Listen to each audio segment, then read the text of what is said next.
início deste mês, o presidente uruguaio José Mujica assinou o decreto que autoriza o governo a controlar o cultivo e a venda de maconha. Com isso, o país se tornou o primeiro a legalizar o cultivo, a venda e a distribuição da droga. É sobre este assunto que nós vamos conversar com o sociólogo e professor da Unicinos, Carlos Gadea. Boa tarde, obrigada pela presença. Obrigado também. Também com o psiquiatra Ricardo Nogueira. Boa tarde, também obrigada pela presença. Obrigado. E também está aqui o cientista político e nosso parceiro aqui da UBRA, Paulo Moura. Obrigada também pela presença. Obrigado. Primeiro eu quero saber a opinião de vocês. Quem é contra, quem é a favor e por quê? Por gentileza. Olha, eu sou médico, né? Então, por uma questão de estudos, né? Os estudos comprovam que a cannabis sativa, ela causa efeitos no cérebro humano que eles dão uma síndrome chamada de amotivacional. Então a gente perde o ânimo e a vontade de fazer as coisas, né? A cannabis, ela é um tranquilizante. Então ela faz, se a gente está mal, a gente se sente bem, né? Ela te deixa tranquilo, sereno, assim como o tabaco também, né? O tabaco é um tranquilizante também. Então ela é considerada uma droga que serena as pessoas, que é uma droga tranquilizante, né? Ao contrário da cocaína, por exemplo, que é excitante, que a heroína, que é estupefaciente. Essa síndrome motivacional, ela afeta também a memória de fixação, né? Então, a pessoa, por exemplo, fumou um baseado e foi para a aula, aquilo que ela teria que aprender ali, fixar naquele momento, é diminuído pelo efeito da cannabis sativa. Tem um trabalho do Flávio Pechansky, aqui da Universidade Federal do Rio Grande do Sul, que até me surpreendeu, porque eu achava que a droga que causava o maior número de acidentes era o álcool. Né? Prova tal a lei seca, essa que diminuiu o uso de álcool na direção. Então foi boa essa campanha, né? Mas, para minha surpresa, né, eu achava, né, que era o mais lógico, que seria o álcool, o maior causador de acidentes. Né? Não é? Não é. Né? Então, um estudo do Flávio Pechansky, que até vale a pena ser visto, né, que comprova, segundo os estudos dele, que a maior causadora de acidentes é a cannabis sativa. Então, diante disso, e da dependência, né, e também o fato que raramente alguém usa uma única droga, há um uso cruzado de drogas. Né? Então, o pitico. O pitico são as cinzas da cannabis sativa misturadas com o crack. Né? E o que acontece? Essas drogas de efeito menor, como a cannabis sativa, elas satisfazem o paciente por um certo tempo. Depois ele precisa de uma droga mais forte. Então ele começa... Ele começaria com ela e depois passaria para outras. Exatamente, esse que é o problema. Né? Então, às vezes começa pelo álcool, do álcool vai para a cannabis, da cannabis vai para a cocaína, da cocaína vai para o crack, seus derivados, e na maioria das vezes ainda volta para o álcool. Né? Então, o grande problema das drogas é que uma abre a porteira para a outra. Né? E, claro, que pessoas que já têm uma tendência de uma dependência. Né? A gente só usa a droga para mudar o nosso estado. Se eu estou triste, eu tenho que me alegrar. Né? Então, o que eu vou fazer? Eu vou me embriagar, vou me embebedar. Hoje eu vou tomar todas. Né? Hoje ninguém me socorre. Né? Eu estou feliz, eu quero me embriagar para expandir a minha alegria, a minha tristeza. Deixa eu pedir a opinião do Carlos Gadea, por gentileza. Não, bom, eu sou a favor, né? Não porque seja uruguaio, sino porque de fato reflexivamente, e porque seja algo do governo atual do Uruguai, sino porque reflexivamente a gente tem dados, né? Também pesquisas que comprovam um pouco, talvez o contrário, medianamente o contrário da pesquisa que o professor também estava citando. Você tem quase estatísticas mundiais, né? No Uruguai também se levantou essa estatística, onde de todas as drogas legais e ilegais, o 90% das mortes por drogas son juntas o álcool y o tabaco, ¿no? Por questões indirectas que os dois provocam e por questões indirectas, por exemplo, os acidentes de trânsito. Então você tem um 10% dedicados para outro tipo de drogas. Desse 10%, o 90% consome maconha e o 10% consome outro tipo de drogas, tá? Por exemplo, cocaína, ou pode ser, aqui le chamam, lá no Uruguai le chamam pasta base, aqui le chamam crack. Ou isso aí. A medida do governo uruguaio aponta principalmente a três questões. Primeiro, digamos, há uma trajetória do Uruguai também, onde vocês devem saber, o histórico do sistema político uruguaio, da cultura dos direitos sociais no Uruguai, sempre tem sido bastante de avançado, de vanguarda, né? O 1907, por exemplo, no Uruguai, quase dos primeiros países do mundo, as mulheres podiam se divorciar com o simples consentimento dela mesma, né? Logo, agora recentemente, a questão do aborto, o casamento homossexual. Então, dentro das legislações uruguaias, o Uruguai tem sido vanguarda em bastantes temáticas. Com o álcool, a mesma coisa. O Uruguai, na década de 30, 20 e 30, se dedicou, na chamada Lei Seca, também nos Estados Unidos, se dedicou a ela mesma a produzir, né, a partir da ANCAP, que seria a Petrobras do Uruguai, ela mesma a produzir o álcool para consumo da sua população e que o Estado, então, de certa forma, monopolizava, assim como agora com a maconha, monopolizava tudo o que tem a ver com o processo de produção e venda do álcool, para que seja um álcool de qualidade e não, digamos, que as pessoas tomassem queroseno, por exemplo, né? Com a questão da maconha tem a ver, primeiro, então, com essa trajetória histórica que faz parte, digamos, do Uruguai, que Mujica bem capta nesse processo histórico, não, do Uruguai, a sensibilidade. Segundo, descriminalizar o uso por parte de muitos jovens, principalmente da maconha, que tem levado, porque no Uruguai, assim como em vários lugares do mundo, não é crime consumir, mas sim crime o tráfico. Então, muitos jovens que consumiam, mas tinham que ir até a boca de fumo para comprar, eram pegos, né, e que iam presos por 10, 15 cigarros de maconha. Y con todos esos problemas que llevaban, en fin, ir a los presidios, estar cumpliendo pena en presidios donde decía delincuentes, etcétera, etcétera. O sea, descriminalizar una práctica que se tem sido generalizada por parte de jovens. A segunda é questão da segurança pública, obviamente, o combate ao que seria o narcotráfico, a violência urbana, etc, etc. E o terceiro, a saúde pública, inclusive, porque a partir da possibilidade de consumo da maconha a um preço mais barato e livre acesso, muitas pessoas, muitos jovens, por exemplo, das periferias, que hoje estão fumando crack, questões nocivas, que levaram a violência muito grande, possam acessar outros tipos de drogas de melhor qualidade, né? O sea, actuar sobre a realidade, temos uma realidade prática que temos que resolver, independentemente de questões, enfim, se vão por questões de saúde, claro que qualquer tipo de droga causa seus efeitos e tem seus efeitos colaterais, mas muito menos que o álcool e muito menos que o tabaco, comprovadamente. Então, esse medo pela questão que se coloca com a questão da maconha é um pouco mais de preconceito e que com o tempo vai se ir vencendo, né? Olha, por mais que eu me debruce sobre esse assunto, eu não consigo firmar uma posição clara sobre ele. Acho que o principal argumento dos defensores da descriminalização é essa questão do fracasso das políticas públicas de segurança que têm combatido com a repressão e a criminalização, né? E há uma lacuna nesse argumento que eu não vejo respondida, que é o fato de que o tráfico não será eliminado. Quer dizer, os traficantes das outras drogas, das drogas que permanecerão ilícitas, continuarão atuando, deixarão de traficar maconha, porque no Uruguai é o Estado que está fornecendo, nos Estados Unidos, em 9 estados, no Colorado principalmente, é liberado, não é o Estado, o comércio e o plantio são liberados e não há um controle estatal como no Uruguai, né? O grande problema que eu vejo é esse, quer dizer, não há uma eliminação do tráfico, a menos que se liberasse ou se estatizasse todas as drogas, né?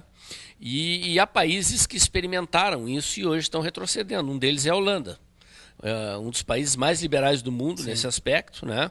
E o que se constatou ao liberar não só a maconha, mas drogas pesadas, inclusive com fornecimento pelo Estado, é a criação de regiões extremamente degradadas da cidade, onde as pessoas iam consumir essas drogas.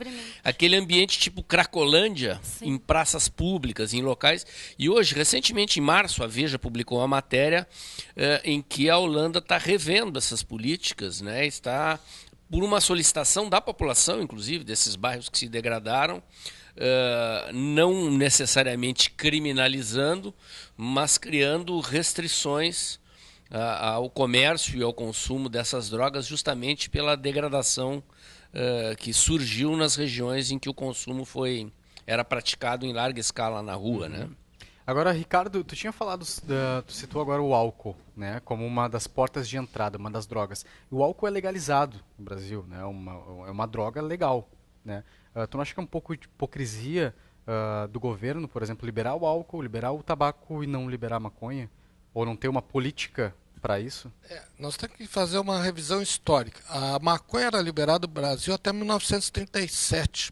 O Getúlio Vargas proíbe a maconha e a morfina, até a morfina era liberada. Por exemplo, isso aqui, o nosso lindeiro uruguaio tem razão. Por exemplo, se usa muito mais morfina no Uruguai do que no Brasil inteiro. Por quê? Não é que seja liberado, mas não tem uma proibição tão grande como aqui. Nós aqui, para prescrever morfina, nós temos que ter um talonário amarelo. Então se prescreve muito pouca morfina em todo o Brasil. Mas por quê? Porque teve uma lei criada em 1937, no Estado Novo do Getúlio Vargas, por pressão do Franklin Delano Roosevelt, que era o presidente americano, que os americanos tinham interesse naquele momento de proibir a maconha. Mas por quê? Porque eles queriam usar a maconha para uso de fazer tecido para paraquedas e outros tipos de coisa naquele momento. Hoje já está se vendo um movimento ao contrário, né? Então nós vemos lá George Soros, Bill Clinton, o Vicente Fox, ex-presidente mexicano, um outro ex-presidente colombiano, até o Fernando Henrique, que agora é a favor também. Mas é muito engraçado, porque quando eles foram presidente, por que eles não institucionalizaram isso? Né? Eles podiam ter tido a oportunidade. Né? Não, acho que é um oportunismo, né? Agora, na época que o presidente o Fernando Henrique foi presidente, até não se tinha esse debate sobre a maconha, né? Não estava em voga. Né? Não se falava tanto, né? Mas agora ele defende isso. Até as netas dele dizem, o vovô tá meio estranho, né? vovô pirou, né? Mas, então, é engraçado que ex-presidentes, né, de vários países hoje tentam se mobilizar. O Mujica, pelo menos, tem a dignidade de fazer isso em seu governo. Eu acho isso elogiável, né? Agora, eu creio que tem um outro país também onde houve um efeito com a liberação da maconha, que foi Portugal.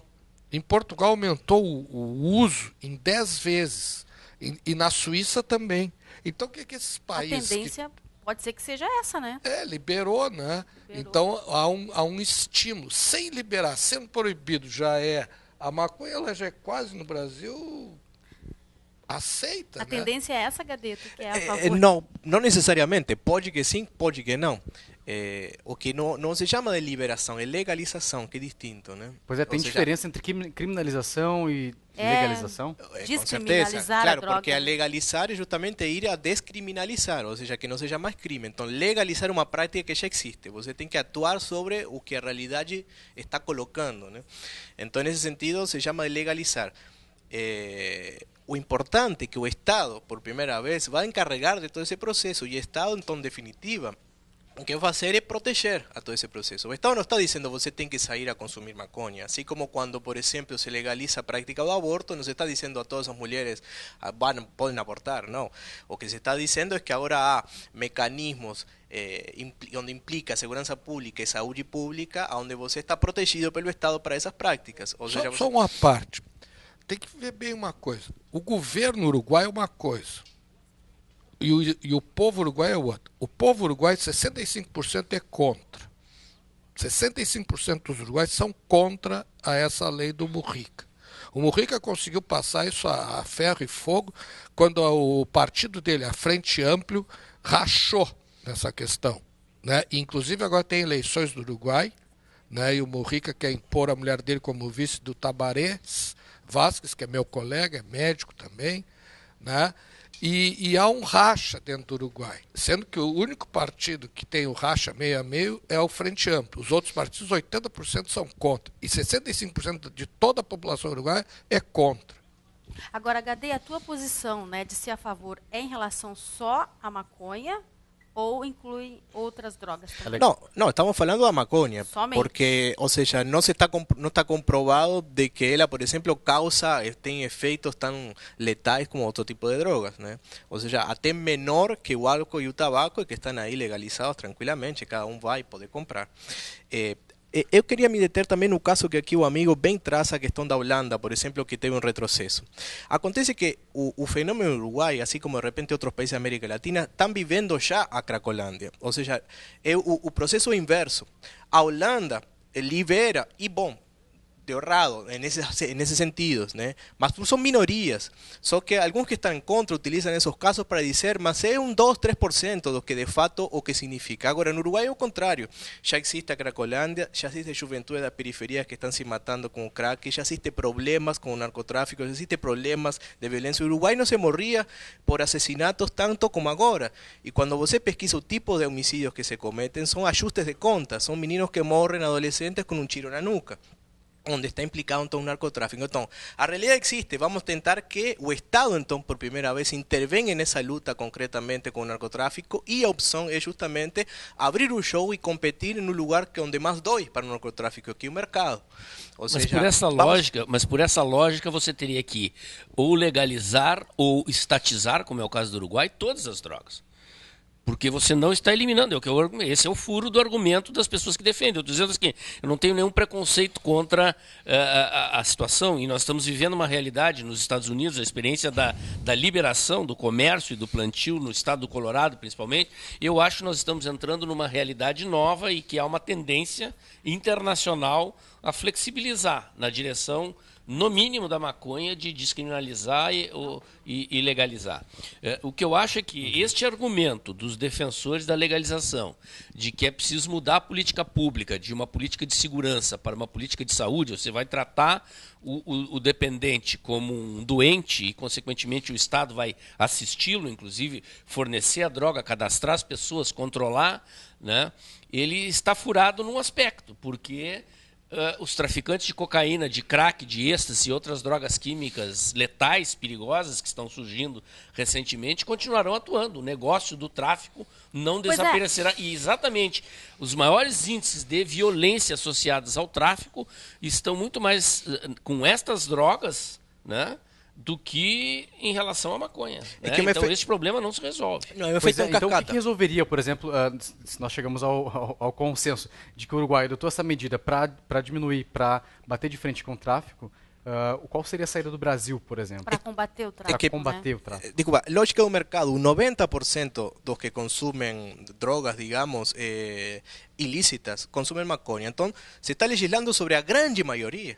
Agora, esse outro 10% com outro tipo de drogas é outra questão.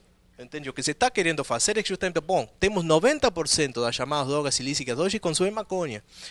E eles têm que ir a comprar a lugares, de fato, onde há grandes problemas com relação à violência.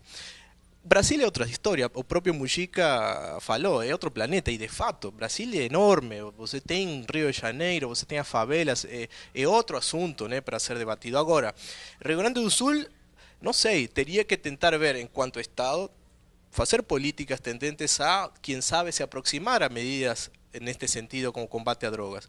Eu estudo violência urbana, estudo barrios aqui das periferias de Porto Alegre chamados Territórios da Paz, que são 4 barrios, e estou terminando uma pesquisa, que são Restinga, Lombo do Pinheiro, Rubem Berta e Santa Teresa ou Vila Cruzeiro. O que se está vendo agora? Em Vila Cruzeiro agora se notou um grande aumento de homicídios de jovens, e todos por ajuste de contas. O narcotráfico está dentro, o consumo de drogas está aqui dentro, e ainda se está reprimindo. A polícia, a brigada militar, que está treinada para ir a pegar ladrões, tem que ir atrás de gurizões que estão fumando crack, adolescentes que 3, 4, 5 anos de repente morrem em mãos do que são estes conflitos. Então, é hora de se sincerar a partir de governos, a partir de iniciativas de segurança pública, e tentar rever e tentar ver experiências em outros lugares que talvez possam dar certo por semelhanças do ponto de vista da população, do ponto de vista da idiosincrasia, da cultura, aqui no Rio Grande do Sul, que eu acho que seria uma ótima forma. Não é possível devido à ordem constitucional brasileira. Claro, eu entendo não isso é que também. nem os Estados Unidos, que você pode criar uma legislação estadual Sei. que se contrapõe à Constituição Federal. Nesse caso, ou muda-se a Constituição ou a solução terá que ser nacional. Sei perfeitamente disso, eu sei. Mas, enfim.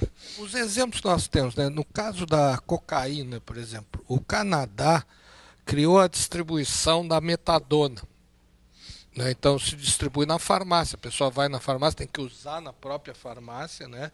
E recebe, por exemplo, se eu montar uma comunidade de ex-drogados ou drogados controlados, o governo canadense dá um recurso mensal. O que o governo brasileiro já dá, né?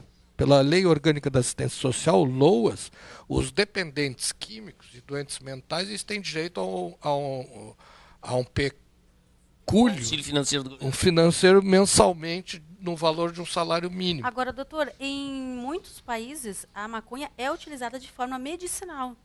Mesmo assim, o senhor continua... Mas Aqui aí no Brasil em casos, funciona isso? em casos, Aqui não pode. em casos de pacientes terminais e de algumas doenças, né? Uma ou duas, três doenças, mas A existem maconha outras. mesmo ou o princípio ativo O princípio ativo. transformado em Mas medicamento? já existe hoje no Brasil a cannabis em comprimido. Porque a ideia, na verdade é o seguinte, a droga é o segundo melhor negócio do mundo. O primeiro são as armas. Então isso é um mercado muito grande. Desculpa, doutor, é o terceiro. O primeiro Terceiro. é tráfico de órgãos e pessoas. Ah, é? O segundo é armas, terceiro é drogas. Barbaridade, agora eu fiquei até Só melhora, né? bárbaro, só Ou coisa não, né? boa. Não, a coisa está cada vez pior. Então o que ocorre? O que está se vendo por trás de tudo isso, quando ex-presidentes de países começam a se mobilizar, é que eles querem, na verdade, transformar todas essas drogas em drogas sintéticas. Assim como a metadona e as drogas estimulantes, as anfetaminas, a grande ideia é de pegar todo esse povo usuário de cannabis e vão comprar a sua cannabis em comprimido. Já existe isso, já existe extrato de cannabis e a ideia é sintetizar e transformar isso num negócio lucrativo. A indústria farmacêutica tem interesse nisso? Eu sei que a indústria do tabaco já, inclusive, tem registrado todas as variações do nome da maconha para a possibilidade de vender comercialmente. Não, mas Vai no ganhar mais do Brasil, que já ganha, né? no Brasil até 1937 eram vendidos em tabacarias cigarros de maconha Guarani, Guarani com Y, eram vendidos livremente, né? Como eu falei anteriormente. Em cápsulas, a maconha teria menos efeito para o organismo? Não. Seriam os mesmos?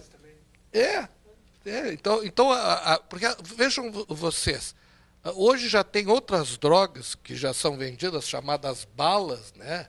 O êxtase e o LSD. Agora, doutor, para ficar claro, a maconha para uso medicinal é boa ou não? Não, os efeitos da substância psicoativa, ela funciona, é inegável isso. Mas existem outras drogas, como a própria morfina, que no Brasil é muito difícil de usar. Então, acho que nós temos que usar muito mais morfina, desde que com indicação correta.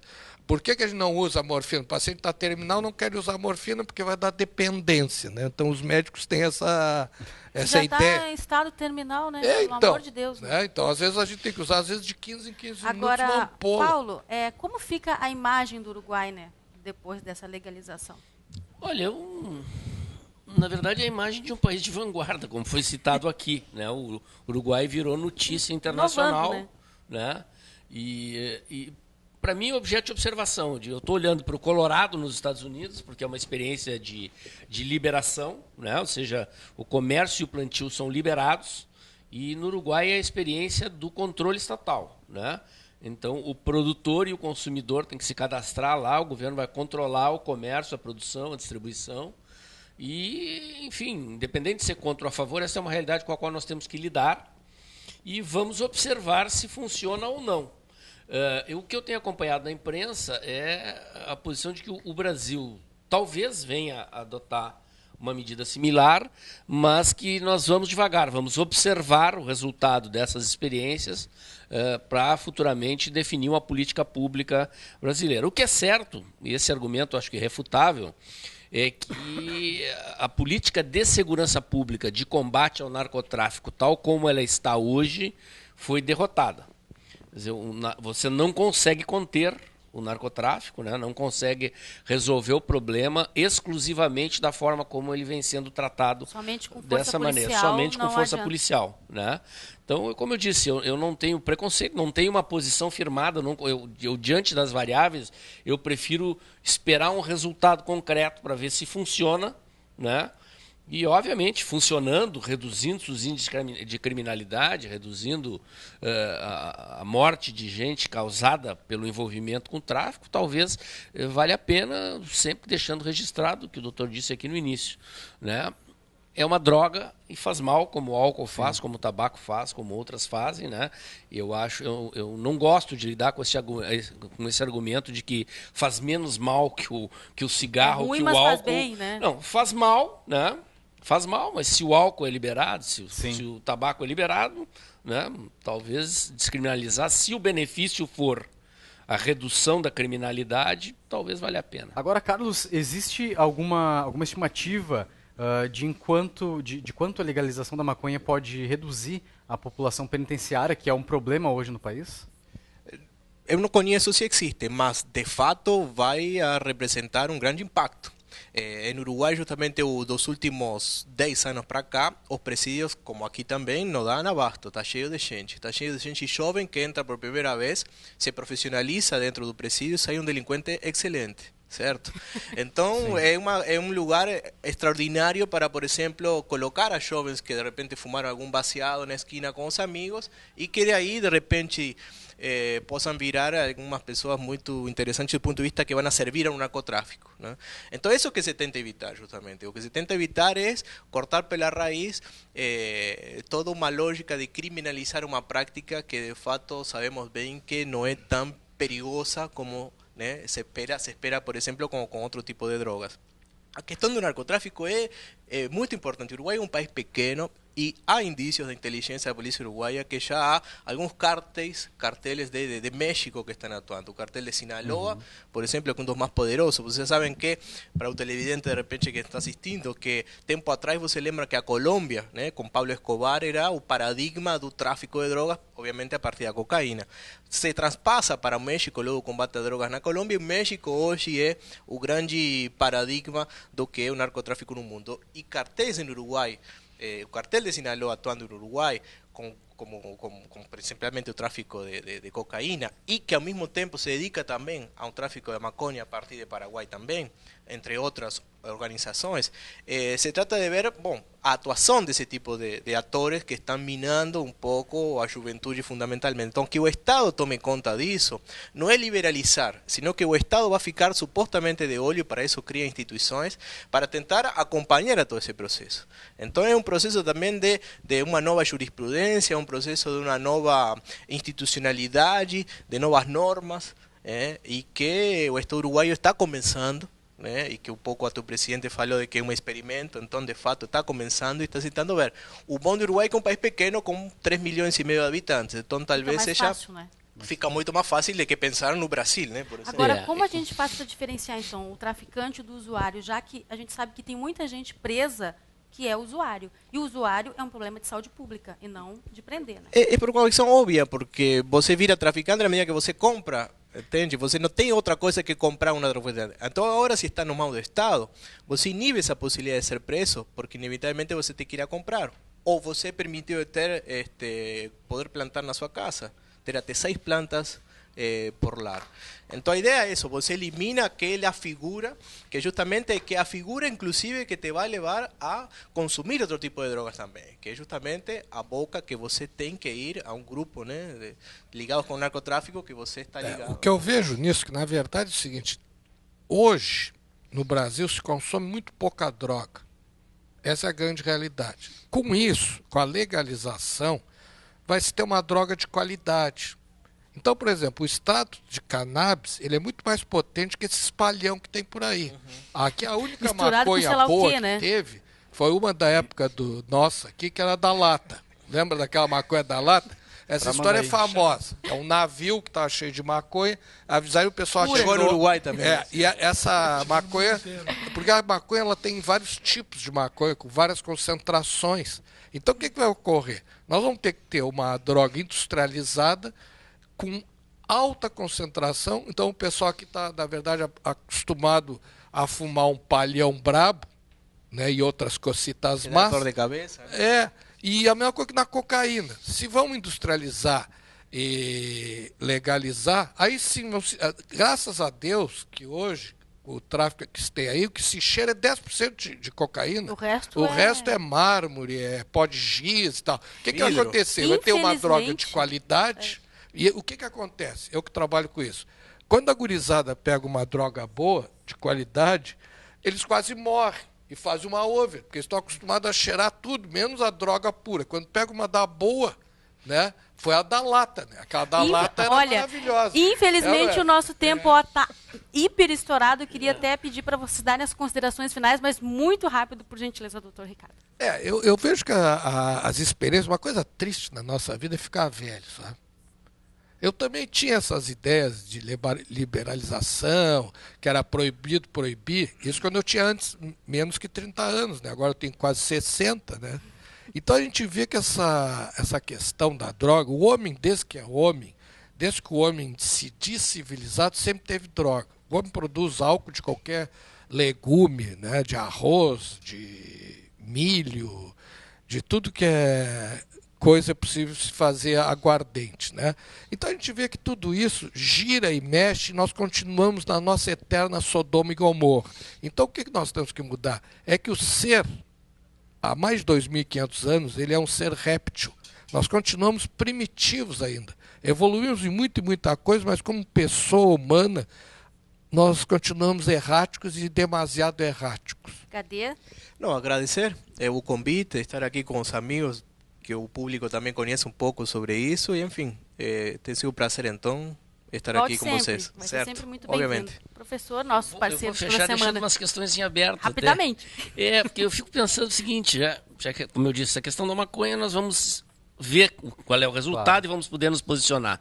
Mas assim, por exemplo, as drogas químicas, como a cocaína, elas consomem produtos químicos industrializados. Acetona, eu imagino a quantidade de acetona que não se usa no mundo para produzir a quantidade de cocaína. Só pelo que a gente vê que é apreendido, você vê o que não é apreendido, você fica imaginando. Por que não se controla a produção e a circulação de acetona como se controla uma arma, por exemplo? Em que o estoque saia com código de barra e você controla e monitora tudo, né? Quer dizer, alguém está ganhando dinheiro com isso. Porque a lavagem de dinheiro o mundo está tendo que dar um jeito de controlar por causa do terrorismo, de outras razões. Acho que é uma questão de tempo, a circulação de dinheiro ilegal estará bem mais controlada. Mas essa questão não vejo ninguém falar, né? Tá certo, muito obrigada pela presença dos três. A gente vai para um rápido intervalo, mas antes o Bebeto vai cantar pra gente. Vai cantar o quê? Aproveitando o tema, cantar uma música chamada Linda Menina, que é assim, que fala assim. Vamos lá. Mas que cheirinho de maconha essa guria tem.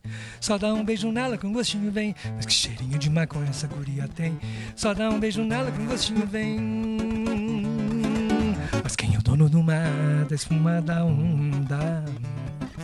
É o Tiago, é o Santi, é o Tico, é o China. E vem mais aí, ó linda menina, oi, é para você o canto norte e o canto sul da Praia do Rosa, no litoral de Santa Catarina. Oh, mas que cheirinho de maconha essa guria tem. Só dá um beijo nela com gostinho vem. Mas que cheirinho de maconha essa guria tem. Só dá um beijo nela com gostinho vem. Eu quero comer uma salada de Bali com abacate, o café da manhã na pousada, alface com tomate na estrada, um PF de peixe. Rezo para essa santa proteger toda a malandragem, toda a vagabundagem, pra amanhã o sol nascer. Eu quero que cheirinho de maconha essa guria tem. Só dá um beijo nela com gostinho vem. Que cheirinho de maconha essa guria tem. Só dá um beijo nela com gostinho vem. A gente já volta.